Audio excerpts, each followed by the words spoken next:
Paul, le grand apôtre Paul, prêchait en public, dans les campagnes d'évangélisation, dans les ruelles, il prêchait partout. Et il dit, j'avais aussi un endroit où je venais vous apporter la parole, moi Paul, de maison en maison. Lundi, je suis dans la maison du pasteur Marc en train de prêcher. Mardi, dans la maison du pasteur Alfred. Mercredi, dans la maison de Apetoni. Jeudi, dans la maison, etc. Je vais de maison en maison. La sœur Astrid, je suis dans ta maison, je viens apporter la parole. Je viens faire un culte dans ta maison. Pour toute personne qui veut former des disciples, on ne peut pas former des disciples un dimanche. En prêchant à l'église un dimanche, ça ne se fait pas, c'est impossible. Nous sommes là, c'est bien. Et si on n'apprend pas à être divisé en sous-groupes, ça ne marchera pas. Donc le système des églises de maison, ou encore des cellules de maison, ou encore des petits groupes dans lesquels quelques frères et sœurs se rassemblent, il est incontournable, il est indispensable. Voilà pourquoi c'est le modèle biblique pour garder les âmes. C'est le modèle biblique faire des disciples. Tout le monde doit appartenir à un petit groupe. De 10, de 15, de 20 personnes, on doit tous appartenir à un groupe. Pourquoi? C'est la volonté parfaite de Dieu. Dis-moi amen et je continue. Il ne cessait de prier et d'exhorter. Comment il le faisait? De maison en maison. Dans l'église primitive, l'église était composée des maisons et les maisons composaient aussi l'église. L'église, c'était le temple, mais l'église, c'était aussi les maisons. L'église devant Dieu, c'était aussi les maisons. Donc ta maison, là où tu habites, là, cette maison aussi peut devenir une église qu'on appelle église de maison. Ou encore cellule de maison. Le temple est important pour Dieu, c'est normal. C'est là où le peuple se rassemble. C'est là que la communauté se rassemble. C'est là que tout le peuple vient adorer Dieu le premier jour de la semaine ou dans certains jours spécifiques ou dans certains programmes spécifiques. C'est bon, ça c'est le rassemblement du corps. Et la pensée de Dieu, c'est que l'église aussi doit se rassembler à travers des petits groupes dans les maisons comme elle se rassemble dans le temple. Personne ne grandit seul, personne. Ça n'existe pas. Personne ne peut s'en sortir seul. On grandit dans un cocon familial. On grandit dans un sous-groupe. Pas dans une communauté. La première raison pour laquelle on a besoin d'avoir des systèmes des églises de maison, c'est parce que quand on est trop nombreux là, on ne se connaît pas. Et salut frère, salut soeur. D'ailleurs même maintenant frère et soeur, ça devient un prénom. Salut frère. Salut sœur. Non, la volonté de Dieu, c'est qu'on apprenne à se connaître les uns les autres. Donc on doit se connaître les uns les autres. Et pour se connaître les uns les autres, ça passe par les petits groupes. C'est dans les églises de maison qu'on apprend à se connaître les uns les autres. Qui aujourd'hui peut me dire que tu as progressé, tu as avancé dans la vie en Christ parce que tu appartenais à un petit groupe? Qui est conscient de cela? C'est-à-dire que tu es ce que tu es parce que tu as eu des frères et des sœurs avec qui tu étais. Ça peut être une bande d'amis. D'ailleurs au départ, on n'est pas amis. Mais l'intérêt de l'église de maison, c'est qu'on apprend à devenir amis. On apprend à se fréquenter. Bien sûr, il y en a qui vont être disqualifiés. Et la vérité, c'est que nous tous là, si on est un peu mature aujourd'hui, c'est parce qu'on avait des frères, on avait des sœurs, qu'on a commencé à côtoyer. Certains, en les côtoyant, tu as vu que ce n'était pas bon, tu as laissé. D'autres, en les côtoyant, tu as vu que ça t'aidait.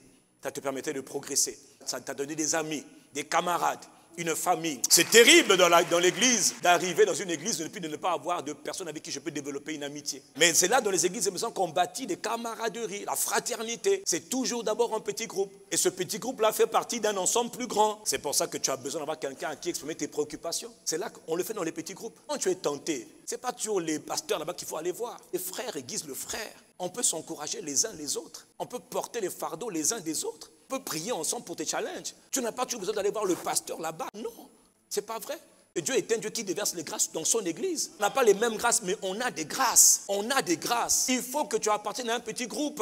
Dans ce petit groupe-là, quand on voit que le problème est trop sérieux, alors on peut t'emmener à un niveau supérieur. Le but, c'est que chacun soit utile dans la maison de Dieu. Que tout le monde compte. Pas que le pasteur qui est important, c'est faux. Tu es important. Ah, tu peux être une source de consolation dont tu n'as même pas idée. Par toi, Dieu peut faire du bien à beaucoup de gens. Par toi, Dieu peut guérir les gens. Par toi, Dieu peut consoler. Par toi, Dieu peut raffermir. Par toi. Le pasteur, il va apprendre à prier dans une église de maison. J'ai appris à jeûner à l'église de maison. J'ai appris à évangéliser à l'église de maison. J'ai appris à mes premières exhortations de 5 minutes.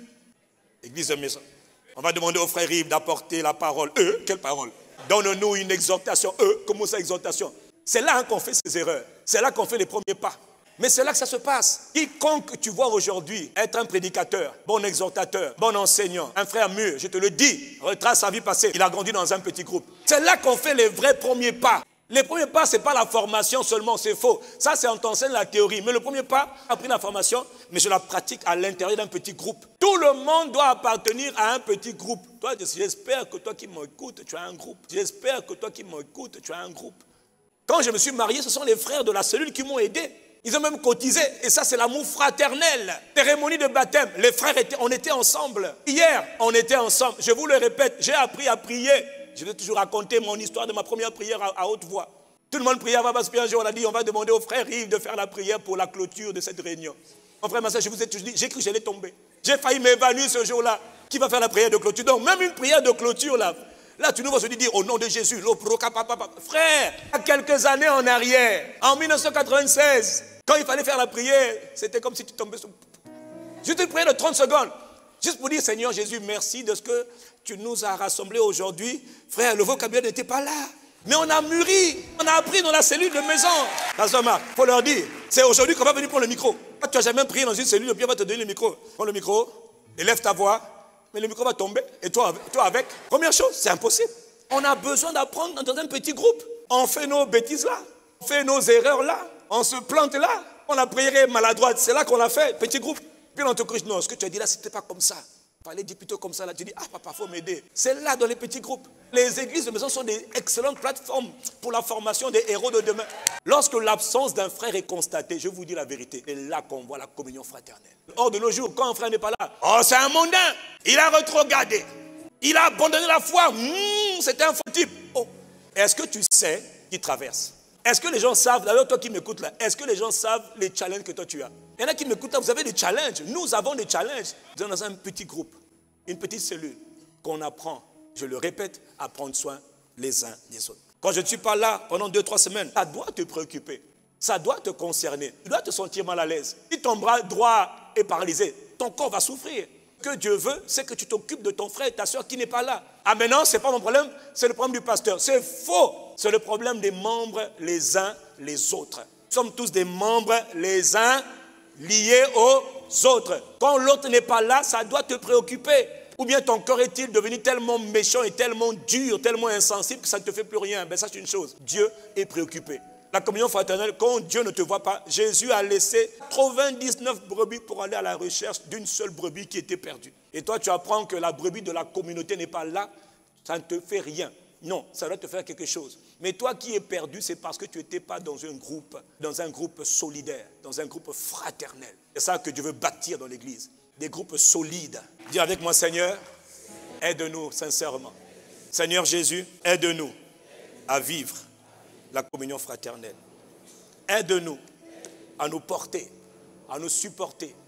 Aide-nous à nous soutenir les uns les autres.